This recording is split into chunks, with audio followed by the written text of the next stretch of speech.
PSC സഹചാരിയിലേക്ക് എല്ലാവർക്കും സ്വാഗതം. പുതിയ SCERTയിലെ ക്ലാസ് 5 സോഷ്യൽ സയൻസിൻ്റെ ക്ലാസ്സാണ് നമ്മൾ ചെയ്തുകൊണ്ടിരുന്നത്. അതിൽ ഭാഗം 2 ടെക്സ്റ്റ് ബുക്കാണ് ഇന്ന് നമ്മൾ നോക്കുന്നത്. ഭാഗം 1 നമ്മൾ ഓൾറെഡി കവർ ചെയ്തു കഴിഞ്ഞു. Part 1, part 2 വീഡിയോകളിലായിട്ട്. അപ്പോൾ പാർട്ട് 3 വീഡിയോയിലേക്ക് നമ്മൾ തുടങ്ങുകയാണ്.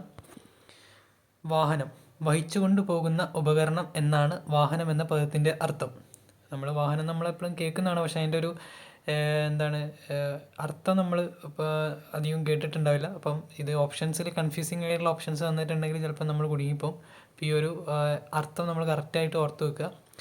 മനുഷ്യർ സഞ്ചാരത്തിനായും ചരക്കുകൾ കൊണ്ടുപോകുന്നതിനായും ഉപയോഗിക്കുന്ന യാന്ത്രികേതര സംവിധാനങ്ങളാണ് വാഹനങ്ങൾ. യാന്ത്രികം എന്നും പറയാം, യാന്ത്രികേതര സംവിധാനങ്ങൾ രണ്ടും ഈ വാഹനങ്ങളുടെ അകത്ത് ഉൾപ്പെടും. അടുത്തത് 1976 സ്വിറ്റ്സർലാൻഡിലെ സ്യൂറിച്ച് തടാകത്തിൻ്റെ തീരത്തു നിന്ന് കണ്ടെത്തിയ ഏകദേശം 4500 അധികം വർഷം പഴക്കമുള്ള ചക്രത്തിൻ്റെ ഭാഗങ്ങളാണ് ചിത്രത്തിൽ കാണുന്നത്. മേപ്പിൾ മരപ്പലകൾ കൊണ്ട് നിർമ്മിച്ച ഈ ചക്രത്തിൻ്റെ ഭാഗം സ്വിസ് നാഷണൽ മ്യൂസിയത്തിൽ സൂക്ഷിച്ചിരിക്കുന്നു. അപ്പോൾ ഇവിടെ സ്വിറ്റ്സർലാൻഡിലെ ഒരു സ്ഥലമാണ് സ്യൂറിച്ച്. അവിടുത്തെ ഒരു തടാകത്തിൻ്റെ അടുത്ത് കിട്ടിയ ചക്രമാണിത്. അപ്പോൾ അത് ഏത് മരപ്പലക കൊണ്ടാണ് ഉണ്ടാക്കിയത്? മേപ്പിൾ, അത് ഓർത്തിരിക്കുക. പിന്നെ ഏത് മ്യൂസിയത്തിലാണ്? Swiss national museum. ഓക്കെ, അപ്പോൾ വേണമെങ്കിൽ സ്വിസ് നാഷണൽ മ്യൂസിയം ഏത് രാജ്യത്താണെന്ന് ചോദിച്ചിട്ടുണ്ടെങ്കിൽ സ്വിറ്റ്സർലാൻഡിലാണ്. ഓക്കെ, അത് ഓർത്തിരിക്കുക. പിന്നെ ഈ സൂറിച്ചായിട്ട് ബന്ധപ്പെട്ടിട്ട് ഒരു പോയിന്റ് നമുക്ക് പഠിക്കാം. സൂറിച്ച് 2 ആഗോള സംഘടനകളുടെ ആസ്ഥാനമാണ്. ഏതൊക്കെയാണ്? ഒന്ന് IUPAC എന്ന് പറയും. അത് കെമിസ്ട്രി ആയിട്ട് ബന്ധപ്പെട്ടിട്ടുള്ളൊരു ആഗോള സംഘടനയാണ്. International union of pure and applied chemistry എന്നാണ് അതിൻ്റെ ഫുൾ ഫോം. ആ ഫുൾ ഫോം ഓർത്തിരിക്കുക, അതിൻ്റെ ആസ്ഥാനം ഓർത്തിരിക്കുക. അടുത്തത് ഫിഫ, അത് കുറച്ചും കൂടി നിങ്ങൾ പരിചിതരായിരിക്കും. ഫിഫ എന്ന് പറയുന്നത് ഫുട്ബോളുമായിട്ട് ബന്ധപ്പെട്ടുള്ള ആഗോള സംഘടനയാണ്. അതിൻ്റെ ആസ്ഥാനവും സ്യൂറിച്ചാണ്. പിന്നെ സ്വിറ്റ്സർലാൻഡിൻ്റെ കാര്യം പറഞ്ഞുകൊണ്ട് സ്വിറ്റ്സർലാൻഡിൻ്റെ ആസ്ഥാനം എന്താണ്? ആസ്ഥാനം എവിടെയാണ്? അല്ലെങ്കിൽ തലസ്ഥാനം എവിടെയാണ്? സ്വിറ്റ്സർലാൻഡിൻ്റെ തലസ്ഥാനം എവിടെയാണ്? അത് ബേൺ ആണ്. ഓക്കെ, ബേൺ ഏറ്റവും താഴത്ത് ഞാൻ എഴുതിയിട്ടുണ്ട്, ബേൺ. അപ്പോൾ ഈ ബേൺ ഒരു സംഘടനേൻ്റെ ആസ്ഥാനമാണ്. ഏത് സംഘടനയാണത്? ആഗോള തപാൽ യൂണിയൻ്റെ ആസ്ഥാനമാണ് ബേൺ. ഓക്കെ, അതും ഓർത്തിരിക്കുക. PSC ചോദിക്കാവുന്ന ചോദ്യങ്ങളാണതും. എക്സ്ട്രാ 2-3 പോയിന്റ്സ് പറഞ്ഞെന്നേ ഉള്ളൂ. ഓക്കെ, അടുത്തത് മെസോപ്പൊട്ടോമിയ. ഏകദേശം 5000 വർഷങ്ങൾക്ക് മുമ്പ് മെസോപ്പൊട്ടോമിയക്കാർ ചക്രങ്ങൾ നിർമ്മിച്ചിരുന്നതായി കരുതപ്പെടുന്നു. ഓക്കെ, അപ്പോൾ ഈ ഒരു സ്റ്റേറ്റ്മെൻറ്റ് ഓർത്തിരിക്കണം. അപ്പോൾ അങ്ങനെ സ്റ്റേറ്റ്മെൻ്റ് ആയിട്ട് തന്നിട്ടുണ്ടെങ്കിൽ 5000 ആണോ 50,000 ആണോ എന്നുള്ള കൺഫ്യൂഷൻ വരാം. അതേപോലെ മെസോപ്പൊട്ടോമിയക്കാർ ചക്രങ്ങൾ നിർമ്മിച്ചിരുന്നതായി കരുതപ്പെടുന്നു എന്ന് പറഞ്ഞൊരു സ്റ്റേറ്റ്മെൻറ്റ് തന്നിട്ടുണ്ടെങ്കിൽ നിങ്ങൾ ചിലപ്പോൾ ഡൗട്ടായി പോകും, അവർ നിർമ്മിച്ചിരുന്നോ ഇല്ലെങ്കിൽ ഉണ്ടോ ഇല്ല എന്നൊക്കെ. അപ്പോൾ കൺഫ്യൂഷനായി പോകും. അപ്പോൾ ആ ഒരു സ്റ്റേറ്റ്മെൻറ്റ് ഓർത്തിരിക്കണം. അവരുടെ ചക്രങ്ങൾ കട്ടിയുള്ള 3 കഷ്ണം പലകൾ കൊണ്ട് ചേർത്ത് വെച്ച് തോൽപ്പട്ടയിൽ ചെമ്പാണി തറച്ച തരത്തിലായിരുന്നു. പിന്നീട് ഈജിപ്തുകാരും റോമക്കാരും ചക്രങ്ങളെ കൂടുതൽ മെച്ചപ്പെടുത്തി. ഇന്നത്തെ ഇറാഖ് ഉൾപ്പെടുന്ന പ്രദേശത്താണ് മെസോപ്പൊട്ടോമിയ സംസ്കാരം വളർന്നു വന്നത്. ആ ഒരു ലൈൻ ഓർത്തിരിക്കണം. ഇറാഖ് ഉൾപ്പെടുന്ന പ്രദേശത്താണ് മെസോപ്പൊട്ടോമിയ സംസ്കാരം എന്ന് ഓർത്തിരിക്കുക. Okay, Iraq. യൂഫ്രട്ടീസ്, ടൈഗ്രീസ് എന്നീ നദികൾക്കിടയിലാണ് ഈ പ്രദേശം. ഓക്കെ, ഏതൊക്കെ നദികളാണ്? യൂഫ്രട്ടീസും ടൈഗ്രീസും നദികൾക്കിടയിലാണ് മെസോപ്പൊട്ടോമിയ സംസ്കാരം വന്നത്. 2 നദികൾക്കിടയിലുള്ള പ്രദേശം എന്നാണ് മെസോപ്പൊട്ടോമിയ എന്ന വാക്കിനർത്ഥം. ആ വാക്കിൻ്റെ അർത്ഥം ഓർത്തിരിക്കണം. 2 നദികൾക്കിടയിലുള്ള പ്രദേശം. ഓക്കെ, ഇതൊക്കെ PSCക്ക് ചോദിക്കാൻ പറ്റുന്ന ചോദ്യങ്ങളാണ്. അടുത്ത ഈ ഒരു ചാർട്ട് നിങ്ങൾക്ക് സിമ്പിളായിട്ടുള്ളൊരു കാര്യമാണ്, നമുക്ക് കാണുമ്പോൾ തന്നെ മനസ്സിലാകും. പക്ഷേ അതിൻ്റെ ഒരു ഇമ്പോർട്ടൻസ് നിങ്ങളിലേക്ക് എത്തിക്കാൻ വേണ്ടിയിട്ടാണ് ഞാൻ ഇത് ഈ ഒരു ചിത്രം ഇട്ടത്. കാരണം റോഡ് ഗതാഗതമായിട്ട് കരഗതാഗതത്തിൻ്റെ അകത്ത് 2 വരുന്നുണ്ട്, റോഡ് ഗതാഗതവും റെയിൽ ഗതാഗതവും. അപ്പോൾ ഈ റോഡ് ഗതാഗതമായിട്ട് ബന്ധപ്പെട്ട് PSC എപ്പോഴും ചോദ്യങ്ങൾ ചോദിക്കാറുണ്ട്. കാരണം നമ്മൾ നാഷണൽ ഹൈവേ കേരളത്തിലെ 11 ഇപ്പോൾ 12ാമത്തതും വന്നു. അപ്പോൾ അതും 12 നമ്മൾ പഠിക്കണം. ഏതൊക്കെ സ്ഥലങ്ങളാണ് കണക്ട് ചെയ്തതെന്നുള്ളത് PSC ചോദിക്കാറുണ്ട്. പിന്നെ റോഡായിട്ട് ബന്ധപ്പെട്ടുള്ള പുതിയ കറണ്ട് അഫയേഴ്സും ചോദിക്കാറുണ്ട്. എന്തെങ്കിലും നീളം കൂടിയ റോഡ്, അങ്ങനെ എന്തെങ്കിലും പ്രത്യേകതകൾ റോഡായിട്ട് ബന്ധപ്പെട്ട് വന്നിട്ടുണ്ടെങ്കിൽ അത് ചോദിക്കാറുണ്ട്. പിന്നെ റെയിൽ ഗതാഗതം നിങ്ങൾക്കറിയാം, മെട്രോ ഒക്കെ ആയിട്ടാണ് ബന്ധപ്പെട്ടിട്ട് പ്രധാനമായിട്ടും ചോദിക്കാറുള്ളത്. അണ്ടർ വാട്ടർ മെട്രോ അല്ലെങ്കിൽ മെട്രോ, പുതിയ മെട്രോ, അങ്ങനത്തെ അല്ല വന്ദേ ഭാരത്, പിന്നെ അതുപോലെ ബുള്ളറ്റ് ട്രെയിൻ, ഇതൊക്കെ ചോദിക്കാം. കറണ്ട് അഫയേഴ്സായിട്ട് ബന്ധപ്പെട്ടിട്ടാണ് ചോദിക്കുക. അതുപോലെ ജലഗതാഗതം, ഉൾനാടൻ ഗതാഗതമായിട്ട് ബന്ധപ്പെട്ടിട്ട് നമുക്ക് ഈ ഉൾനാടൻ ജലഗതാഗത അതോറിറ്റി എന്നൊക്കെ പറഞ്ഞിട്ട് അതിൻ്റെ ആസ്ഥാനം എവിടെയാണ്, അതിൻ്റെ സ്ഥാപിച്ച വർഷമൊക്കെ PSC ചോദിക്കാറുണ്ട്. അതും നിങ്ങൾ കണ്ടെത്തിയിട്ട് പഠിക്കാൻ ശ്രമിക്കണം. അതുപോലെ കടൽ സമുദ്ര ഗതാഗതമായിട്ട് ബന്ധപ്പെട്ടിട്ട് പ്രധാനമായിട്ട് തുറമുഖമൊക്കെയാണ്, നമ്മളെ വിഴിഞ്ഞം തുറമുഖമാണ് ഏറ്റവും ഇമ്പോർട്ടൻ്റ് ആയിട്ട് വരുന്നത്. അതിൻ്റെ എല്ലാ ഫാക്റ്റുകളും കറണ്ട് അഫയേഴ്സായിട്ട് ബന്ധപ്പെട്ടുള്ള പഠിക്കണം. പിന്നെ ഓരോ തുറമുഖങ്ങൾക്ക് ഓരോ എന്താണ് ഓരോ ഫ്ലാഗുകളൊക്കെ കൊടുക്കാറുണ്ട്. ഓക്കെ, ആ ഫ്ലാഗ് കിട്ടിയ തുറമുഖം ഏതെന്നൊക്കെ ചോദിക്കും. അപ്പോൾ അങ്ങനെ കറണ്ട് അഫെയർ ആയിട്ട് ബന്ധപ്പെട്ടിട്ട് അതും പഠിക്കണം. പിന്നെ വ്യോമഗതാഗതമായിട്ട് പഠിക്കേണ്ടത്, പിന്നെ ഈ തുറമുഖത്തിൻ്റെ കാര്യം പറഞ്ഞപ്പോൾ ഒരു കാര്യം കൂടി പറയാം. ഇന്ത്യയുടെ കിഴക്ക് ഭാഗത്തുള്ള തുറമുഖങ്ങളും പഠിക്കണം. പടിഞ്ഞാറ് ഭാഗത്തുള്ള തുറമുഖങ്ങൾ ഏതൊക്കെയാണെന്ന് പഠിക്കണം. അപ്പോൾ അതിൻ്റെ അന്ന് ഒറ്റയാനെ കണ്ടെത്താനൊക്കെ ചോദിക്കും. ഓക്കെ, പിന്നെ അതുപോലെ വ്യോമഗതാഗതത്തിൻ്റെ അകത്താണെങ്കിൽ ദേശീയ വ്യോമഗതാഗതം, അന്തർദേശീയ വ്യോമഗതാഗതം. ഇതിൻ്റെ അകത്ത് പ്രധാനമായിട്ട് ചോദിക്കുക നമ്മുടെ ഓരോ എയർപോർട്ടുകൾ, കേരളത്തിലെ എയർപോർട്ടുകൾ ഏതൊക്കെയാണെന്ന് പഠിക്കണം, അതിൻ്റെ ആസ്ഥാനം പഠിക്കണം. അതുപോലെ ഏത് സ്ഥലത്താണെന്നുള്ളതെങ്കിലും പഠിക്കണം. പിന്നെ അതുപോലെ ഇന്ത്യയിലെ പ്രധാന എയർപോർട്ടുകളും അതിന് ഓരോ വ്യക്തികളെ പേരുകൾ കൊടുത്തിട്ടുണ്ട്. ഓക്കെ, ഇപ്പോൾ ഉദാഹരണത്തിന് പറയുകയാണെങ്കിൽ സുഭാഷ് ചന്ദ്ര ബോസിൻ്റെ പേരാണ് കൊൽക്കത്ത എയർപോർട്ടിന് കൊടുത്തിട്ടുള്ളത്. അതുപോലെ നാഗ്പൂർ എയർപോർട്ടിന് കൊടുത്തിട്ടുള്ളത് അംബേദ്കറിൻ്റെയാണ്. അതുപോലെ കുറേ എണ്ണം ഉണ്ട്. ഇന്ദിരാഗാന്ധി എയർപോർട്ട് ഉണ്ട്, അതുപോലെ രാജീവ് ഗാന്ധി എയർപോർട്ട്. ഇതൊക്കെ നിങ്ങൾ നോക്കിയിട്ട് പഠിക്കണം. പിന്നെ ഈ അന്തർദേശീയമായിട്ട് പിന്നെ എയർപോർട്ടിന് ഓരോ അവാർഡുകളൊക്കെ കിട്ടാറുണ്ട്. ആ അവാർഡുകളൊക്കെ കിട്ടിയ ആദ്യത്തെ എയർപോർട്ട് ഇതാണ് എന്നൊക്കെ പറഞ്ഞിട്ട്, അല്ലെങ്കിൽ ഗ്രീൻ ഹൈഡ്രജൻ ഉൽപ്പാദിപ്പിക്കുന്ന ആദ്യത്തെ എയർപോർട്ട്, അങ്ങനെ, അല്ലെങ്കിൽ സോളാർ വൈദ്യുതിയിൽ പ്രവർത്തിക്കുന്ന ആദ്യത്തെ എയർപോർട്ട്, അങ്ങനെയൊക്കെ ചോദിക്കാം. അതൊക്കെ നിങ്ങൾ കറണ്ട് അഫെയർ ആയിട്ട് ബന്ധപ്പെട്ടിട്ട് എയർപോർട്ടായിട്ട് വരുമ്പോൾ അതൊക്കെ നിങ്ങൾ നോക്കി വെക്കണം. അപ്പം ഈ ഒരു ഏരിയ, ഞാൻ ഇപ്പോൾ പറഞ്ഞ ഏരിയകളൊക്കെ ആയിട്ട് ബന്ധപ്പെട്ടുള്ള കാര്യങ്ങൾ എവിടെയും കാണുമ്പോൾ അതൊന്ന് നോട്ട് ചെയ്ത് അല്ലെങ്കിൽ എവിടെയെങ്കിലും കുറിച്ച് വെക്കണം. ഇമ്പോർട്ടൻ്റ് ആയിരിക്കും. നിങ്ങൾ അത് ഇഗ്നോർ ചെയ്ത് കളയരുതെന്ന് പറയാൻ വേണ്ടിയിട്ടാണ് ഈ ഒരു ചിത്രം ഇട്ടത്. അടുത്തത് മെക്കേദം റോഡുകൾ. 1820 സ്കോട്ടിഷ് എഞ്ചിനീയറായ JL മെക് ആദം. എവിടുത്തെ എഞ്ചിനീയറാണ്? സ്കോട്ടിഷ്. ഓക്കെ, സ്കോട്ട്ലൻഡിലെ ആളാണ്. JL മെക്കാദം എന്നാണ് പേര്. ആധുനിക രീതിയിലെ റോഡ് നിർമ്മാണത്തിന് തുടക്കമിട്ടത്. ഓക്കെ, അപ്പോൾ അത് പഠിക്കണേ. വർഷവും പിന്നെ അയാളുടെ പേരും, അയാൾ ഏത് രാജ്യക്കാരനാണ്, ആധുനിക രീതിയിലുള്ള റോഡ് നിർമ്മാണത്തിനാണ് ഇദ്ദേഹം തുടക്കമിട്ടത്. കരിങ്കൽ കഷ്ണങ്ങൾ നിരത്തി റോളർ മെഷീനുകൾ ഉപയോഗിച്ച് നിർമ്മിക്കുന്ന ഇത്തരം റോഡുകൾ മെക് ആദം റോഡുകൾ എന്നറിയപ്പെടുന്നു. ഓക്കെ, അപ്പോൾ അത് സ്റ്റേറ്റ്മെൻറ്റ് പഠിക്കണേ. ഇനി അടുത്തത്, നമ്മുടെ രാജ്യത്ത് ഗ്രാമീണ പാതകൾ, സംസ്ഥാന പാതകൾ, ദേശീയ പാതകൾ, എക്സ്പ്രസ് ഹൈവേകൾ എന്നിങ്ങനെ ബൃഹത്തായ റോഡ് ശൃംഖല നിലവിലുണ്ട്. ലോകത്തിലെ രണ്ടാമത്തെ വലിയ റോഡ് ശൃംഖല ഇന്ത്യയിലാണ്. ആ സ്റ്റേറ്റ്മെൻറ്റ് പ്രധാനപ്പെട്ട ഒരു കാര്യമാണ്. ഒരു രാജ്യത്തിൻ്റെ സാമൂഹ്യ സാമ്പത്തിക വളർച്ച ഉറപ്പുവരുത്തുന്നതിൽ റോഡ് ഗതാഗതം പ്രധാന പങ്ക് വഹിക്കുന്നു. അപ്പോൾ ഇതിലെ ഏറ്റവും പ്രധാനപ്പെട്ട വരി എന്ന് പറയുന്നത് ലോകത്തിലെ രണ്ടാമത്തെ വലിയ റോഡ് ശൃംഖല ഇന്ത്യയിലാണ്. അപ്പോൾ ഇതൊരു കറണ്ട് അഫെയർ ആയിട്ട് ബന്ധപ്പെട്ടുള്ള കാര്യങ്ങളാണ്. ഇത് മാറിക്കൊണ്ടിരിക്കാം അല്ലേ? റോഡ് ശൃംഖലയൊക്കെ ഓരോ രാജ്യത്തും കൂടുന്നതിനനുസരിച്ചിട്ട് ഈ സ്ഥാനങ്ങളൊക്കെ മുന്നോട്ടും ബാക്കോട്ടൊക്കെ പോവാം. അപ്പോൾ നിങ്ങൾ ഈ കറണ്ട് അഫെയർസ് ഇടയ്ക്കിടയ്ക്ക് ചെക്ക് ചെയ്യണം. ഇന്ത്യ സെക്കൻഡാണോ, ഒന്നാണോ, തേർഡായോ എന്നൊക്കെ ചെക്ക് ചെയ്യണം. അപ്പോൾ നിലവിൽ ഇന്ത്യ രണ്ടാമതാണ്. ഒന്നാമതായിട്ടുള്ളത് ഞാൻ ഏറ്റവും അടിയിൽ എഴുതിയിട്ടുണ്ട്. ഒന്നാം സ്ഥാനത്ത് നിൽക്കുന്ന അമേരിക്കയാണ് റോഡ് ശൃംഖലയിൽ. രണ്ടാമത് ഇന്ത്യ, മൂന്നാമതാണ് ചൈന. ഓക്കെ, അത് PSC ചോദിക്കാറുണ്ട്. അടുത്തത് ഇന്ത്യയിലെ പ്രധാന ഹൈവേകൾ. സുവർണ്ണ ചതുഷ്കോണം. അപ്പം ഇന്ത്യയിലെ പ്രധാന വ്യാവസായിക കാർഷിക കേന്ദ്രങ്ങളെ ബന്ധിപ്പിക്കുന്ന, ഏതൊക്കെയാണ്? വ്യാവസായിക കാർഷിക കേന്ദ്രങ്ങളെ ബന്ധിപ്പിക്കുന്ന ദേശീയപാത ശൃംഖലയാണിത്. ഏതൊക്കെ നഗരങ്ങളെയാണിത് ബന്ധിപ്പിക്കുന്നത്? 4 നഗരങ്ങൾ. സുവർണ്ണ ചതുഷ്കോണം. ചതുഷ്കോണം എന്ന് പറയുമ്പോൾ തന്നെ നിങ്ങൾക്ക് മനസ്സിലാവും 4 എന്നുള്ളൊരു ഓർത്താൽ മതി. അപ്പം ഡൽഹി, കൊൽക്കത്ത, മുംബൈ, ചെന്നൈ എന്നീ നഗരങ്ങളിലൂടെയും ആ 4 നഗരങ്ങളെയാണ് കണക്ട് ചെയ്യുന്നത്. പിന്നെ 12 സംസ്ഥാനങ്ങളിലൂടെയും ഈ പാത കടന്നു പോകുന്നു. ഓക്കെ, ഈ 4 നഗരങ്ങളെ കണക്ട് ചെയ്യുമ്പോൾ അത് ഏതൊക്കെയോ സംസ്ഥാനങ്ങളിലൂടെ പോകുന്നുണ്ട് നമുക്കറിയാം. അപ്പോൾ ആ സംസ്ഥാനങ്ങൾ എത്ര എണ്ണമാണെന്ന് PSC ചോദിക്കാം. 12 എണ്ണമാണ് കേട്ടോ. ഇനി അടുത്തത് വടക്ക് തെക്ക് ഇടനാഴി, കിഴക്ക് പടിഞ്ഞാറ് ഇടനാഴി. ഓക്കെ, വടക്ക് തെക്ക് ഇടനാഴി ശ്രീനഗറിനെയും കന്യാകുമാരിയുമായും, അതുപോലെ കിഴക്ക് പടിഞ്ഞാറ് ഇടനാഴി സിൽച്ചാറിനെ പോർബന്തറുമായി ബന്ധിപ്പിക്കുന്നു. അപ്പോൾ വടക്ക് തെക്ക് എന്ന് പറയുമ്പോൾ നമുക്ക് ഏകദേശം ഊഹിക്കാൻ പറ്റും ശ്രീനഗർ, കന്യാകുമാരി. പക്ഷേ കിഴക്ക് പടിഞ്ഞാറ് നമ്മൾ അങ്ങനെ കേട്ടിട്ടുണ്ടാവില്ല. ആ പേരുകൾ ഓർത്തിരിക്കുക. ഒന്ന് ഏതാണ്? സിൽച്ചാർ, മറ്റേതാണ് പോർബന്തർ. ഓക്കെ, റെയിൽ ഗതാഗതം. ഏത് പ്രായക്കാർക്കും കൗതുകം ഉണർത്തുന്ന ഒരു കാഴ്ച തന്നെയാണല്ലോ തീവണ്ടി. കരയിലെ ഏറ്റവും വേഗതയേറിയ ഗതാഗത സംവിധാനമാണിത്. ഓക്കെ, അത് ഓർത്തിരിക്കണം. ആ സ്റ്റേറ്റ്മെൻറ്റ്, കരയിലെ ഏറ്റവും വേഗതയേറിയ ഗതാഗത സംവിധാനമാണിത്. ബ്രിട്ടനിലാണ് റെയിൽവേ സംവിധാനം ആരംഭിച്ചത്. ഓക്കെ, എവിടെയാണ് ആരംഭിച്ചത്? ബ്രിട്ടൻ. ഓർത്തിരിക്കുക. അടുത്തത്, ആവിയന്ത്രത്തിൻ്റെ കണ്ടുപിടുത്തത്തോടെയാണ് ലോക്കോമോട്ടീവ് എന്ന തീവണ്ടി ഉദയം ചെയ്തത്. 1825 ജോർജ് സ്റ്റീഫൻസൺ ബ്രിട്ടനിൽ ആദ്യത്തെ ലോക്കോമോട്ടീവ് തീവണ്ടി എഞ്ചിൻ നിർമ്മിച്ചു. ഓക്കെ, അപ്പോൾ ചോദ്യങ്ങൾ എന്തൊക്കെയാണ്? ആദ്യത്തെ ലോക്കോമോട്ടീവ് തീവണ്ടി എഞ്ചിൻ എവിടെയാണ്? ബ്രിട്ടനിൽ. ആരാണ്? George Stephenson. ഏതാ വർഷം? 1825. ഓക്കെ, അപ്പോൾ മൂന്നാല് പോയിന്റ് ഉണ്ട്. ആ 3-4 പോയിന്റ് ആ 2 വരിയിൽ നിന്ന് നമുക്ക് കിട്ടും. ഇത് പ്രവർത്തിക്കാനുള്ള ഇന്ധനമായി കൽക്കരിയാണ് ഉപയോഗിച്ചിരുന്നത്.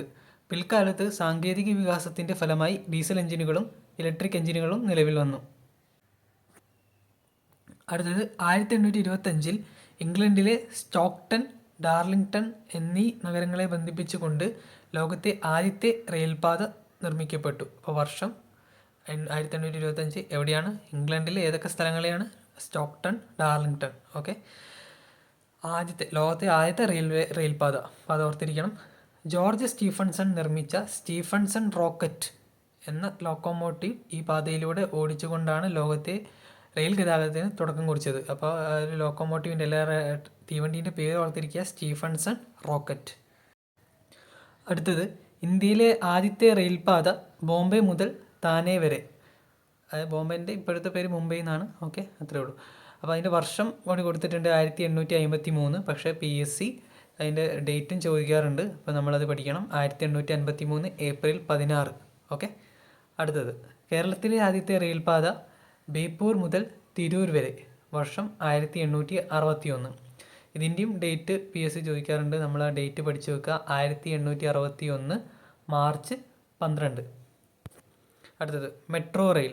വൻ നഗരങ്ങളിലെ യാത്രാക്ലേശം പരിഹരിക്കുന്നതിനും അന്തരീക്ഷ മലിനീകരണം കുറയ്ക്കുന്നതിനുമാണ് മെട്രോ റെയിൽ ആരംഭിച്ചത്. അപ്പോൾ 2 പോയിന്റ്സ് ഉണ്ട്. ഒന്ന്, വൻ നഗരങ്ങളിൽ. 2, മലിനീകരണം കുറയ്ക്കാൻ. ഓക്കെ, അടുത്തത് കൊൽക്കത്ത, ഡൽഹി, മുംബൈ, ബാംഗ്ലൂരു, ചെന്നൈ, കൊച്ചി തുടങ്ങിയ ഇന്ത്യയിലെ പ്രധാന നഗരങ്ങളിലെല്ലാം മെട്രോ റെയിൽ സംവിധാനം നിലവിലുണ്ട്. അപ്പോൾ ഇതിൻ്റെ അകത്ത് നമുക്ക് മെട്രോ റെയിലായിട്ട് ബന്ധപ്പെട്ടുള്ള കറണ്ട് അഫയേഴ്സ് ഇമ്പോർട്ടൻ്റ് ആണ്. അതുപോലെ കൊച്ചി മെട്രോ ആയിട്ട് ബന്ധപ്പെട്ടുള്ള പ്രധാന കാര്യങ്ങളെല്ലാം നിങ്ങൾ പഠിച്ചു വെക്കണം. അത് വർഷം ഏതാണ്, അതിൻ്റെ ഡയറക്ടർ ആരാണ്, അതൊക്കെ കറണ്ട് അഫയേഴ്സായിട്ട് ബന്ധപ്പെട്ട് നിങ്ങൾ നോക്കി വെക്കുക. അടുത്തത് റെയിൽ ഗതാഗതത്തിൻ്റെ മേന്മകൾ. കൂടുതൽ പേർക്ക് യാത്ര ചെയ്യാൻ കഴിയുന്ന ഏറ്റവും ചിലവ് കുറഞ്ഞ ഗതാഗത മാർഗം. ഓക്കെ, ആ ഒരു പോയിന്റ് ഓർത്ത് വെക്കണേ. കൂടുതൽ പേർക്ക് യാത്ര ചെയ്യാൻ കഴിയുന്ന ഏറ്റവും ചിലവ് കുറഞ്ഞ ഗതാഗത മാർഗ്ഗമാണ് കേട്ടോ. പക്ഷേ അതേസമയം ഏറ്റവും ചിലവ് കുറഞ്ഞ ഗതാഗത മാർഗ്ഗം ഏതാണെന്ന് മാത്രം ചോദിക്കുകയാണെങ്കിൽ അത് ജലഗതാഗത മാർഗ്ഗമാണ്. ഓക്കെ, പക്ഷേ ഇവിടുത്തെ ചോദ്യം വ്യത്യാസമാണ്. കൂടുതൽ പേർക്ക് യാത്ര ചെയ്യാൻ കഴിയുന്ന ഏറ്റവും ചിലവ് കുറഞ്ഞ ഗതാഗത മാർഗ്ഗം അത് റെയിൽ ഗതാഗതമാണ്. ആ രണ്ടും അങ്ങോട്ടും ഇങ്ങോട്ടും മാറിപ്പോരുത്. ഞാൻ പറഞ്ഞ രണ്ടാമത്തെ ചോദ്യം PSC എപ്പോഴും ചോദിക്കാറുണ്ട്. ഏത് ഏറ്റവും ചിലവ് കുറഞ്ഞ ഗതാഗത മാർഗ്ഗം ഏതാണെന്ന് ചോദിച്ചിട്ടുണ്ടെങ്കിൽ അത് ജലഗതാഗതമാണ്. കൂടുതൽ ചരക്ക് നീക്കത്തിന് സാധിക്കുന്നു. സമ്പദ് വ്യവസ്ഥയുടെ വളർച്ചയിൽ പ്രധാന പങ്ക് വഹിക്കുന്നു. മെസൊപ്പൊട്ടോമിയൻ ജനത വ്യാപാര രംഗത്ത് കപ്പലുകൾ പോലെയുള്ള ജലയാനങ്ങൾ ഉപയോഗിച്ചിരുന്നു. അപ്പോൾ നമുക്ക് ഈ ഒരു സ്റ്റേറ്റ്മെൻറ്റ് എങ്ങനെ PSC ചോദിച്ചിട്ടുണ്ടെങ്കിൽ നമ്മൾ കൺഫ്യൂഷൻ ആയിപ്പോവും. കാരണം മെസൊപ്പൊട്ടോമിയ നമ്മൾ പഠിച്ചത് 2 നദികൾക്കിടയിലാണ്. അപ്പോൾ അവിടെ കപ്പൽ പോലത്തെയൊക്കെ ഉണ്ടാവാൻ സാധ്യത ഉണ്ടോ എന്നൊക്കെ ചിന്തിച്ച് കൂട്ടി ആ സമയത്ത് നമ്മൾ നെഗറ്റീവ് ആക്കും. അപ്പോൾ ഈ ഒരു സ്റ്റേറ്റ്മെൻറ്റ് ഓർത്തിരിക്കുക. മെസൊപ്പൊട്ടോമിയക്കാർ കപ്പൽ പോലെയുള്ള ജലയാനങ്ങൾ ഉപയോഗിച്ചിരുന്നു. തുഴകളാലും നീളൻ കമ്പുകളാലും മുന്നോട്ട് നീക്കിക്കൊണ്ടുപോകുന്ന വിവിധ വലുപ്പത്തിലുള്ള ജലയാനങ്ങൾ ഇവർ നിർമ്മിച്ചിരുന്നു. ചരക്ക് നീക്കത്തിനും സഞ്ചാരത്തിനും ഈ ജലയാനങ്ങൾ ഉപയോഗിച്ചിരുന്നു. ജസ്റ്റ് ഒന്ന് ഓർത്തിരുന്നാൽ ഈ ഒരു സെൻറ്റൻസുകൾ. ഓക്കെ, അടുത്തത് സിന്ധു നദീതട സംസ്കാര കേന്ദ്രമായ ഗുജറാത്തിലെ ലോത്തലിൽ കപ്പൽ നിർമ്മാണ കേന്ദ്രത്തിൻ്റെ അല്ലെങ്കിൽ ഡോക്ക് യാർഡിൻ്റെ അവശിഷ്ടങ്ങൾ കണ്ടെത്തിയിട്ടുണ്ട്. ഇത് PSC ചോദിച്ചൊരു ക്വസ്റ്റ്യനാണ്. ഓക്കെ, ഇതിൻ്റെ സോഴ്സ് തന്നെയാണ് SCERT തന്നെയാണ് ചോദിച്ചത്. അപ്പോൾ അത് ഓർത്തിരിക്കുക. ഓക്കെ, അപ്പോൾ കപ്പൽ നിർമ്മാണ കേന്ദ്രത്തിൻ്റെ അവശിഷ്ടം എവിടെയാണ് കണ്ടെത്തിയത്? ഗുജറാത്തിലെ ലോത്തലിൽ നിന്ന് കണ്ടെത്തിയ മുദ്രകളിലും ഹാരപ്പയിൽ നിന്ന് കണ്ടെത്തിയ മെസൊപ്പൊട്ടോമിയൻ മുദ്രകളിലും ബോട്ടിൻ്റെ രൂപങ്ങൾ പതിച്ചിട്ടുണ്ട്. ഇത് അക്കാലത്ത് ജലഗതാഗതം നിലനിന്നിരുന്നതിന് തെളിവാണ്. ഓക്കെ, അടുത്തത് ഗതാഗതത്തെ ഉൾനാടൻ ജലഗതാഗതം, സമുദ്ര ജലഗതാഗതം എന്നിങ്ങനെ 2ആയി തിരിക്കാം. റെയിൽവേയുടെ കടന്നുവരവിന് മുമ്പ് ഇന്ത്യയിലെ പ്രധാന ഗതാഗത മാർഗമായിരുന്നു ഉൾനാടൻ ജലഗതാഗതം. അപ്പോൾ ആ ഒരു സ്റ്റേറ്റ്മെൻറ്റ് നമ്മൾ പഠിക്കണം. റെയിൽവേയുടെ കടന്നുവരവിന് മുമ്പ് ഇന്ത്യയിലെ പ്രധാന ഗതാഗത മാർഗമായിരുന്നു ഉൾനാടൻ ജലഗതാഗതം. ഓക്കെ, ആ ഒരു സ്റ്റേറ്റ്മെൻ്റ് ആയിട്ട് ചോദിക്കാം. നദികളും കായലുകളും ധാരാളമുള്ള പ്രദേശങ്ങളിലാണ് ഉൾനാടൻ ജലഗതാഗതം പുരോഗതി പ്രാപിച്ചത്. പിൽക്കാലത്ത് ഇതിനായി കനാലുകൾ നിർമ്മിക്കപ്പെട്ടു. അടുത്തത് കേരളത്തിലെ ഉൾനാടൻ ജലഗതാഗത പാതകൾ. കൊല്ലം മുതൽ കോട്ടപ്പുറം വരെയുള്ള ദേശീയ ജലപാത നമ്പർ 3, കോഴിക്കോട് മുതൽ കൊടുങ്ങല്ലൂർ വരെയുള്ള കനോലി കനാൽ എന്നിവയാണ് കേരളത്തിലെ പ്രധാന 2 ഉൾനാടൻ ജലഗതാഗത പാതകൾ. ഓക്കെ, അപ്പോൾ ഇതിൽ ഈ ദേശീയ ജലപാത നമ്പർ 3 ഏതൊക്കെ സ്ഥലങ്ങളെയാണ് കണക്ട് ചെയ്യുന്നത് ചോദിക്കാറുണ്ട്. കൊല്ലം മുതൽ കോട്ടപ്പുറം വരെ. അതുപോലെ ഒരു എക്സ്ട്രാ പോയിന്റ് കൂടി പറയാണ്, നമുക്ക് ഈ ദേശീയപാത നമ്പർ 1 മുതൽ 6 വരെ ഉള്ളത് ഏതൊക്കെ സ്ഥലങ്ങളിലാണ് ബന്ധിപ്പിക്കുന്നത്, ഏതൊക്കെ നദികളിലാണ് അതുള്ളത് എന്നുള്ളത് കൂടി നമ്മൾ പഠിച്ചു വെക്കണം. അപ്പോൾ ഇത് ദേശീയപാത നമ്പർ 3 മാത്രമാണ് നമ്മളിവിടെ കാണുന്നത്. ബാക്കിയുള്ളത് കൂടി നിങ്ങൾ കണ്ടെത്തി പഠിക്കണം. PSC ചോദിക്കുന്ന ഒരു ഏരിയ ആണത്. അടുത്തത്, റെയിൽ സംവിധാനം ശക്തിപ്പെടുന്നത് വരെ ചരക്കു നീക്കത്തിന് പ്രധാനമായും ഈ ജലപാതകളെയാണ് ആശ്രയിച്ചിരുന്നത്.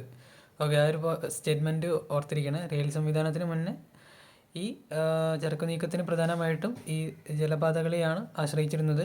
ഉൾനാടൻ ജലപാതകൾ ഇന്ന് വൻതോതിൽ വിനോദസഞ്ചാരികളെ ആകർഷിക്കുന്നുണ്ട്. ഇന്ത്യയുമായുള്ള വ്യാപാരം മെച്ചപ്പെടുത്തുന്നതിനായി യൂറോപ്യർ ജലഗതാഗതത്തിന് പ്രാധാന്യം നൽകി. നഗരങ്ങളിലേക്ക് കൽക്കരി കൊണ്ടുപോകുന്നതിനുള്ള മാർഗം എന്ന നിലയിലാണ് യൂറോപ്യർ ആദ്യകാലങ്ങളിൽ കനാലുകൾ നിർമ്മിച്ചിരുന്നത്. ക്രമേണ ഇത്തരം കനാലുകൾ ജലയാത്രയ്ക്കായി കൂടുതൽ ഉപയോഗിക്കാൻ തുടങ്ങി. കേരളത്തിൽ നിർമ്മിക്കപ്പെട്ട കനാലുകളാണ് കനോലി കനാൽ, പാർവതി പുത്തനാർ എന്നിവ. ഓക്കെ, ആ 2 പേരുകൾ ഓർത്തിരിക്കണേ. കനോലി കനാലും പാർവതി പുത്തനാരും പ്രധാനപ്പെട്ട കനാലുകളാണ്. കിഴക്കിൻ്റെ വെനീസ് എന്നറിയപ്പെടുന്ന ആലപ്പുഴയിൽ ധാരാളം കനാലുകളുണ്ട്. അപ്പം അതിലുള്ള പോയിന്റ് ഏതാണ്? കിഴക്കിൻ്റെ വെനീസ് എന്നറിയപ്പെടുന്ന സ്ഥലം ഏതാണ്? ആലപ്പുഴ. അടുത്തത്, ഈ കനോലി കനാലും പാർവതി പുത്തനാറിനെയും പറ്റിയിട്ട് പോയിന്റ്സ് ആണ്. കനോലി കനാൽ ബ്രിട്ടീഷ് ഭരണകാലത്ത് മലബാർ ജില്ലാ കളക്ടർ ഓക്കെ, ആ ഒരു പൊസിഷൻ ഓർന്നിരിക്കണേ. HV കനോലി 1845 കോഴിക്കോട് മുതൽ കൊടുങ്ങല്ലൂർ വരെ വിശാലമായ ജലഗതാഗത മാർഗം എന്ന ആശയം മുന്നോട്ട് വെച്ചു. പിന്നീട് പൊന്നാനി, ചാവക്കാട് ഭാഗങ്ങൾ കൂടി ഉൾപ്പെടുത്തി കൊടുങ്ങല്ലൂർ വരെയുള്ള പുഴകളെ ബന്ധിപ്പിച്ചുകൊണ്ട് കനാലുകൾ നിർമ്മിച്ചു. ഈ ജലപാത കനോലി കനാൽ എന്നറിയപ്പെട്ടു. അപ്പോൾ കനോലി കനാൽ നിർമ്മിച്ച ആളെ പേര് HV കനോലി. അദ്ദേഹം എവിടുത്തെ ജില്ലാ കളക്ടറായിരുന്നു? മലബാർ. ഏത് വർഷമാണ്? 1845. അടുത്തത്, പാർവതി പുത്തനാർ തിരുവനന്തപുരം ജില്ലയിലെ വേളി, കഠിനകുളം കായലുകളെ ബന്ധിപ്പിച്ചുകൊണ്ട് നിർമ്മിച്ച കനാൽ പാതയാണ് പാർവതി പുത്തനാർ. ഓക്കെ, അപ്പോൾ പാർവതി പുത്തനാർ കണക്ട് ചെയ്യുന്ന സ്ഥലങ്ങൾ വേളിയും കഠിനകുളവും കായലുകളാണ്. അതുപോലെ കനോലി കനാൽ കോഴിക്കോട്, കൊടുങ്ങല്ലൂർ. അപ്പോൾ ഇത് ആ ഒരു പോയിന്റ് ഓർത്തിരിക്കുക. മുൻകാലങ്ങളിൽ രാജ്യാന്തര യാത്രകൾക്കും ചരക്കു നീക്കത്തിനും ഏറ്റവും അധികം ആശ്രയിച്ചിരുന്നത് സമുദ്ര ഗതാഗതത്തെയായിരുന്നു. ഓക്കെ, ആ ഒരു പോയിന്റ് ആലോചിച്ചാൽ മതി. അതുകൊണ്ടാണ് അവിടെ ആഡ് ചെയ്തത്. പണ്ട് മുൻകാലങ്ങളിലായിരുന്നു സമുദ്ര ഗതാഗതത്തെ കൂടുതലായിട്ടും ആശ്രയിച്ചിരുന്നത്.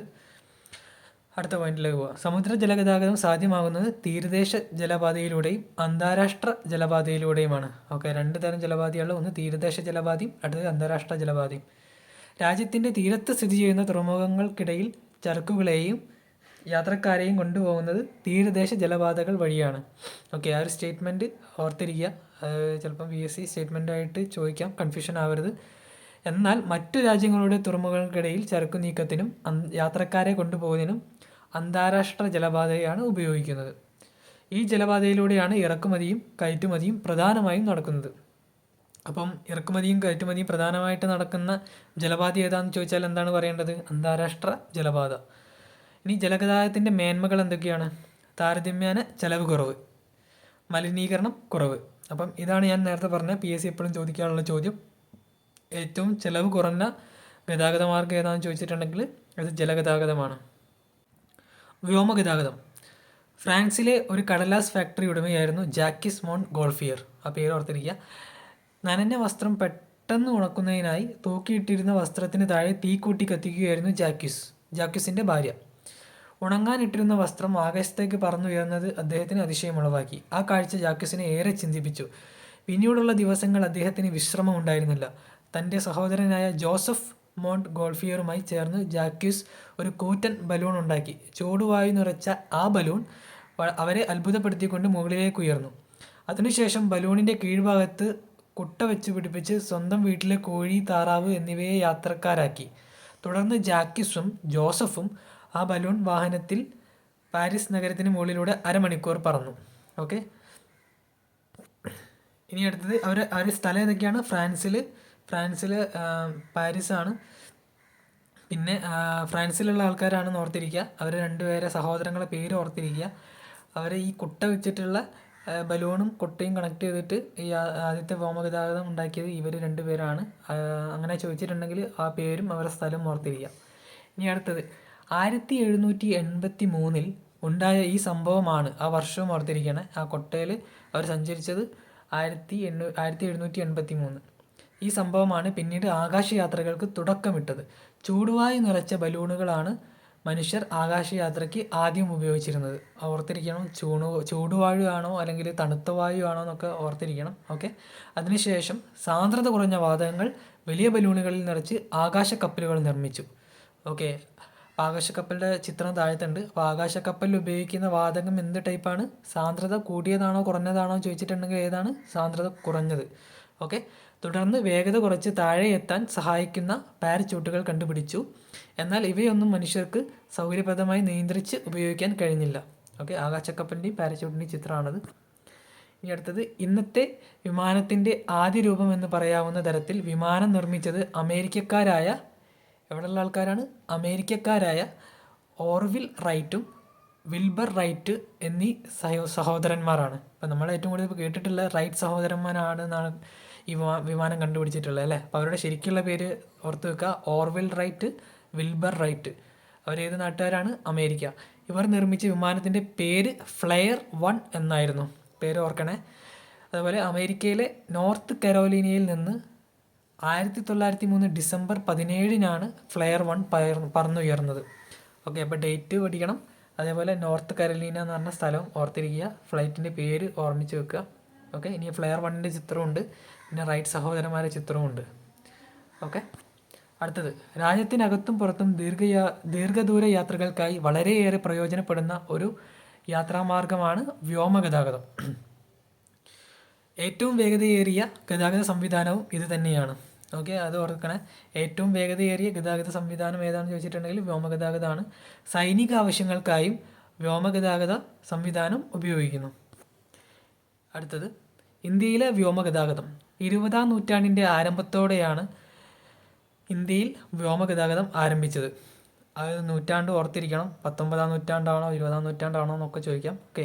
20-ാം നൂറ്റാണ്ടിൻ്റെ ആരംഭത്തോടെ 1911 അലഹബാദിൽ നിന്ന് 10 കിലോമീറ്റർ മാത്രം അകലെയുള്ള നൈനിയിലേക്കാണ് കത്തുകൾ വഹിച്ചുകൊണ്ടുള്ള വിമാനം പറന്നുയർന്നത്. ഓക്കെ. ആദ്യത്തെ വിമാനയാത്ര എന്തിനു വേണ്ടിയിട്ടുള്ളായിരുന്നു? കത്തുകൾ ഒരു സ്ഥലത്തു നിന്ന് വേറൊരു സ്ഥലത്തേക്ക് എത്തിക്കാൻ വേണ്ടിയിട്ടായിരുന്നു. സ്ഥലം എവിടെയാണ്? അലഹബാദ്. എവിടേക്ക്? നൈനി എന്ന് പറഞ്ഞ സ്ഥലത്തേക്ക്. വർഷം 1911. 1912 ഇന്ത്യയിലേക്കും തിരിച്ചുമുള്ള ആദ്യത്തെ അന്താരാഷ്ട്ര വിമാനം ലണ്ടനിൽ നിന്ന് കറാച്ചിയിലേക്കും അവിടെ നിന്ന് ഡൽഹിയിലേക്കും സർവീസ് നടത്തി. ഓക്കെ. അപ്പോൾ ഇന്ത്യയിലേക്കുള്ള ആദ്യത്തെ അന്താരാഷ്ട്ര വിമാനം 1912 അത് എവിടേക്കാണ്? ആദ്യം ലണ്ടനിൽ നിന്ന് കറാച്ചിയിലേക്ക് വന്നു, പിന്നെ കറാച്ചിയിൽ നിന്ന് ഇവിടെ ഡൽഹിയിലേക്ക് എത്തി. ഓക്കെ. ഇന്ത്യയിലെ ആദ്യത്തെ വാണിജ്യ വിമാന കമ്പനിയായ ആദ്യത്തെ വാണിജ്യ വിമാന കമ്പനി ഏതാണെന്ന് ചോദിച്ചാൽ ടാറ്റ എയർലൈൻസ്. ഓക്കെ. 1932 കറാച്ചി മുതൽ മുംബൈ വരെ ആദ്യ സർവീസ് നടത്തി. ഇന്ത്യയിലെ ആദ്യത്തെ വിമാനത്താവളം മുംബൈയിലെ ജുഹുവിലാണ്. ആ ചോദ്യമൊക്കെ വരാട്ടോ. ആദ്യത്തെ വിമാനത്താവളം എവിടെയാണ്? മുംബൈയിലെ ജുഹുവിലാണ്. ലോകത്തിലെ ഏറ്റവും വിപുലമായ വ്യോമഗതാഗത ശൃംഖലയുള്ള രാജ്യങ്ങളിൽ ഒന്നായി ഇന്ത്യ ഇന്ന് മാറിയിരിക്കുന്നു. ഓക്കെ. അപ്പോൾ എന്തൊക്കെയാണ്? 20-ാം നൂറ്റാണ്ട്, 1911 അലഹബാദ്, നൈനി എന്ന സ്ഥലം, കത്തുകൾ വഹിച്ചുകൊണ്ടുള്ള യാത്ര. പിന്നെ 1912 ലണ്ടൻ, കറാച്ചി, ഡൽഹി ആദ്യത്തെ അന്താരാഷ്ട്ര വിമാനയാത്ര അതായിരുന്നു. പിന്നെ ആദ്യത്തെ വാണിജ്യ വിമാന കമ്പനി ഇന്ത്യയിലെ ടാറ്റ എയർലൈൻസ് 1932 കറാച്ചി മുതൽ മുംബൈ വരെ യാത്ര നടത്തി. പിന്നെ ഇന്ത്യയിലെ ആദ്യത്തെ വിമാനത്താവളം എവിടെയാണ്? മുംബൈയിലെ ജുഹു. ഇനി വ്യോമഗതാഗതത്തിൻ്റെ മേന്മകൾ. ഏറ്റവും വേഗതയേറിയ ഗതാഗത മാർഗം വ്യോമഗതാഗതമാണ്. വിവിധ ഭൂഖണ്ഡങ്ങളിലെ രാജ്യങ്ങളെ ബന്ധിപ്പിക്കുകയും ഭൂമിയെ ഒരു ആഗോള ഗ്രാമമാക്കുകയും ചെയ്യുന്നു. ദേശീയ പ്രതിരോധത്തിന് ഉപയോഗപ്പെടുത്തുന്നു. അടുത്തത്, ഇതിലെ ഏകദേശം 30,000 വർഷങ്ങൾക്ക് മുമ്പാണ് മനുഷ്യർ ചിഹ്നങ്ങൾ ഉപയോഗിച്ച് തുടങ്ങിയത്. ഞാൻ അതിൻ്റെ വർഷം ഓർത്തിരിക്കാൻ വേണ്ടിയിട്ടാണ് ആ ഒരു ഇമേജ് അവിടെ ആഡ് ചെയ്തത്. ഓക്കെ. ഏകദേശം 30,000 വർഷങ്ങൾക്ക് മുമ്പാണ് മനുഷ്യർ ചിഹ്നങ്ങൾ ഉപയോഗിച്ച് തുടങ്ങിയത്.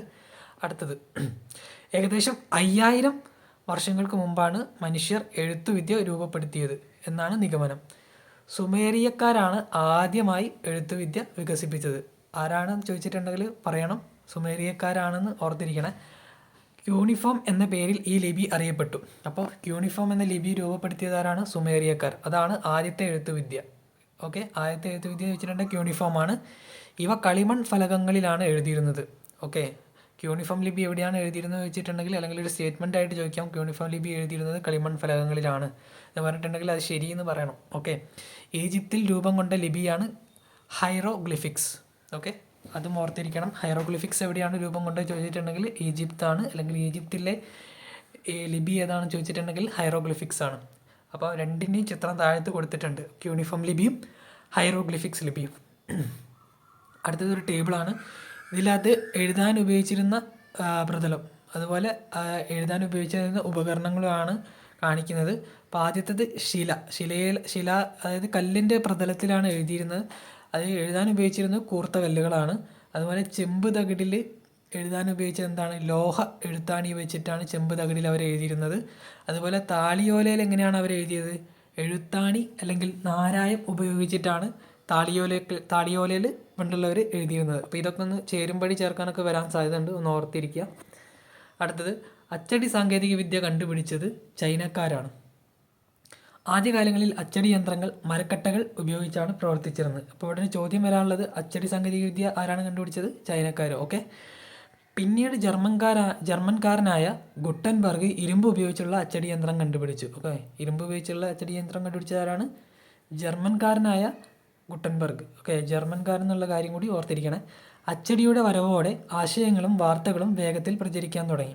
അപ്പോൾ ഇതിൽ ഗുട്ടൻബർഗിൻ്റെ അച്ചടി യന്ത്രത്തിൻ്റെ ചിത്രമുണ്ട്, ഗുട്ടൻബർഗിൻ്റെ ചിത്രമുണ്ട്. പിന്നെ അടുത്ത ചിത്രം വളരെ ഇമ്പോർട്ടൻ്റ് ആണ്, സംക്ഷേപ വേദാർത്ഥം. പൂർണ്ണമായും മലയാളത്തിൽ അച്ചടിച്ച ആദ്യത്തെ പുസ്തകം ഏതാണെന്ന് ചോദിക്കാറുണ്ട് PSC. അത് സംക്ഷേപ വേദാർത്ഥമാണ്. അടുത്തത്, വ്യക്തിഗത ആശയവിനിമയം. ഒരു വ്യക്തിയിൽ നിന്ന് ആശയവിനിമയം രണ്ട് തരത്തിലുണ്ട്. ഒന്ന് വ്യക്തിഗത ആശയവിനിമയമാണ്. അടുത്ത സ്ലൈഡിൽ ബഹുജന ആശയവിനിമയത്തിനെ പറ്റിയിട്ടും പറയുന്നുണ്ട്. ഓക്കെ, ഇപ്പോൾ ഈ രണ്ടെണ്ണമാണുള്ളത്. അപ്പോൾ ആദ്യം വ്യക്തിഗത ആശയവിനിമയം എന്താണെന്ന് നോക്കാം. ഒരു വ്യക്തിയിൽ നിന്ന് മറ്റൊരു വ്യക്തിയിലേക്ക് സന്ദേശങ്ങളോ ആശയങ്ങളോ വിനിമയം ചെയ്യുന്നതാണ് വ്യക്തിഗത ആശയവിനിമയം. ഓക്കെ, അപ്പോൾ ഇതിനായി പ്രയോജനപ്പെടുത്തുന്ന ഉപാധികളാണ് വ്യക്തിഗത ആശയ വിനിമയോപാധികൾ. ഓക്കെ, അപ്പോൾ അതിന് ഉദാഹരണങ്ങൾ താഴെ കൊടുക്കുന്നുണ്ട്. ഇൻലൻഡ്, നമ്മൾ വേറൊരാൾക്കാണല്ലോ ഇൻലൻഡ് അയക്കുക, ഒരാൾ വേറൊരാൾക്ക് അയക്കുന്നു. Telegraph, telephone, fax machine, internet, email, mobile phone, ഇതൊക്കെ വ്യക്തിഗത ആശയവിനിമയത്തിന് ഉപയോഗിക്കുന്ന ഉപാധികൾക്കുള്ള ഉദാഹരണങ്ങളാണ്. ഇത് പഠിച്ചു വെക്കണം, ഒറ്റയാനെ കണ്ടെത്താനൊക്കെ ചോദിക്കാം. അതുപോലെ ബഹുജന ആശയവിനിമയം എന്താണെന്ന് നോക്കാം. ഒരു സന്ദേശമോ ആശയമോ വലിയൊരു ജനവിഭാഗത്തിലേക്ക് എത്തിക്കുന്നതാണ് ബഹുജന ആശയവിനിമയം. ഇതിനായി പ്രയോജനപ്പെടുത്തുന്ന മാധ്യമങ്ങളാണ് ബഹുജന ആശയവിനിമയോപാധികൾ. അതിന് ഉദാഹരണങ്ങളാണ് വർത്തമാന പത്രങ്ങൾ, അല്ലേ? ഒരു പത്രം, ഇപ്പോൾ മലയാളത്തിലുള്ള ഒരു പത്രം കേരളം മുഴുവൻ എല്ലാവർക്കും വേണ്ടിയിട്ട് ആശയം കൊടുക്കുകയാണ്. ഓക്കെ, അപ്പോൾ വർത്തമാന പത്രങ്ങൾ, റേഡിയോ, ടെലിവിഷൻ, സെമിനാർ, പൊതുയോഗം, തെരുവ് നാടകം, ഇതൊക്കെ ബഹുജന ആശയ വിനിമയോപാധികൾക്ക് ഉദാഹരണങ്ങളാണ്. ഈ ഉദാഹരണങ്ങളും നിങ്ങൾ പഠിച്ചു വെക്കണം, വ്യക്തിഗതവും അതുപോലെ ബഹുജനവും. അടുത്തത്, ഇൻ്റർനെറ്റ് അധിഷ്ഠിത നൂതന ആശയവിനിമയ സാങ്കേതിക വിദ്യ. ലോകമെമ്പാടുമുള്ള കമ്പ്യൂട്ടറുകളെ ബന്ധിപ്പിക്കുന്ന ശൃംഖലയാണ് ഇൻ്റർനെറ്റ്. അപ്പോൾ ആ ഒരു പോയിൻ്റ്, ആ ഒരു സ്റ്റേറ്റ്മെൻറ്റ് ഓർത്തിരിക്കണം. ഇനി പലതരത്തിലുള്ള വിവരങ്ങൾ നമുക്ക് ഇൻ്റർനെറ്റിൻ്റെ സഹായത്തോടെ ലഭിക്കുന്നു. ഇൻ്റർനെറ്റിൻ്റെ സാധ്യതകൾ പ്രയോജനപ്പെടുത്തി ഉപയോഗിക്കുന്ന ചില നൂതന ആശയവിനിമയ സംവിധാനങ്ങൾ ചുവടെ നൽകുന്നു. അപ്പോൾ ഈ 4 റോസ് നിറത്തിൽ നൽകിയ പേരുകൾ നിങ്ങൾ ഓർത്തിരിക്കണം, ഓപ്ഷൻസ് ആയിട്ട് തരും. അതിൻ്റെ ഡെഫിനിഷൻസ് ആയിരിക്കും ചോദ്യമായിട്ട് വരിക. ഓക്കെ, വീഡിയോ കോൺഫറൻസ്, അകലെയുള്ള സ്ഥലങ്ങളിൽ ഇരിക്കുന്ന ആളുകൾക്ക് ഇൻ്റർനെറ്റിൻ്റെ സഹായത്തോടെ കണ്ടുകൊണ്ട് സംസാരിക്കാനും ആശയങ്ങൾ കൈമാറാനും കഴിയും. ഓക്കെ, ഇ-കൊമേഴ്സ്, ഇൻ്റർനെറ്റ് സംവിധാനത്തിലൂടെ സാധനങ്ങളും സേവനങ്ങളും വാങ്ങുന്നതിനും വിൽക്കുന്നതിനുമുള്ള സംവിധാനമാണിത്. ഇമെയിൽ, ഇലക്ട്രോണിക് മാധ്യമങ്ങൾ ഉപയോഗിച്ച് സന്ദേശങ്ങൾ അയക്കുകയും സ്വീകരിക്കുകയും ശേഖരിക്കുകയും ചെയ്യുന്ന സംവിധാനമാണിത്. ടെലിമെഡിസിൻ, വിവര സാങ്കേതിക വിദ്യയുടെ സഹായത്തോടെ അകലെയുള്ള വിദഗ്ധ ഡോക്ടർമാരുടെ സേവനം ആരോഗ്യരംഗത്ത് ഉപയോഗപ്പെടുത്തുന്നു. ഓക്കെ, ഇനി അടുത്തത് അവസാനമായിട്ടൊരു ചിത്രമാണുള്ളത്. ഇത് കേരളത്തിലെ പ്രധാന 4 എയർപോർട്ടിൻ്റെ പേരുകളൊന്ന് കാണിക്കാൻ വേണ്ടിയിട്ടാണ്. ഒന്ന് തിരുവനന്തപുരം അന്തർദേശീയ വിമാനത്താവളം, നമുക്കറിയാം തിരുവനന്തപുരത്താണ്. അതുമാതിരി കൊച്ചി എയർപോർട്ട് എവിടെയാണ്? നെടുമ്പാശ്ശേരിയാണ് സ്ഥലത്തിൻ്റെ പേര്. കോഴിക്കോട് എവിടെയാണ്? കരിപ്പൂരാണ് സ്ഥലം. അതുപോലെ കണ്ണൂർ എയർപോർട്ട് എവിടെയാണ്? മൂർക്കൻപറമ്പ് എന്ന് പറഞ്ഞ സ്ഥലത്താണ്. ഓക്കെ, അതുപോലെ തുറമുഖങ്ങൾ 2 ഇവിടെ കാണിക്കുന്നുള്ളത്, വേറെയും ഉണ്ട്. ഓക്കെ, പ്രധാനപ്പെട്ട 2 കൊച്ചി തുറമുഖവും വിഴിഞ്ഞം തുറമുഖവുമാണ്. അതിൽ വിഴിഞ്ഞം തുറമുഖമാണ് ഏറ്റവും ഇമ്പോർട്ടൻ്റ് കറണ്ട് അഫയേഴ്സ് ആസ്പെക്റ്റിൽ. കുറേ ചോദ്യങ്ങൾ അതുമായിട്ട് ബന്ധപ്പെട്ടിട്ട് ചോദിക്കാൻ സാധ്യതയുണ്ട്. അപ്പോൾ അതായിട്ട് വിഴിഞ്ഞം തുറമുഖമായിട്ടുള്ള പുതിയ പുതിയ കാര്യങ്ങൾ എപ്പോഴും നിങ്ങൾ അപ്ഡേറ്റഡ് ആയിക്കൊണ്ടേയിരിക്കണം. അപ്പോൾ നമ്മുടെ മൂന്നാമത്തെ പാട്ട് ഇവിടെ അവസാനിക്കുകയാണ്. അപ്പോൾ ഈ ഭാഗം 2 ടെക്സ്റ്റ് ബുക്കിലെ സോഷ്യൽ സയൻസിൻ്റെ ഭാഗം 2 ടെക്സ്റ്റ് ബുക്കിൻ്റെ ആദ്യ ഭാഗമാണ് ഇപ്പോൾ നമ്മൾ കവർ ചെയ്തിട്ടുള്ളത്. അപ്പോൾ അടുത്ത പാട്ടിൽ നമ്മൾ ഇതിൻ്റെ ബാക്കി കൂടി ചെയ്യുന്നതായിരിക്കും. അപ്പം നിങ്ങൾക്ക് ഇത് ഉപകാരപ്പെട്ടിട്ടുണ്ടെങ്കിൽ നിങ്ങളുടെ കമൻറ്റിലൂടെ നിങ്ങളുടെ കാര്യം അറിയിക്കുക. Thank you.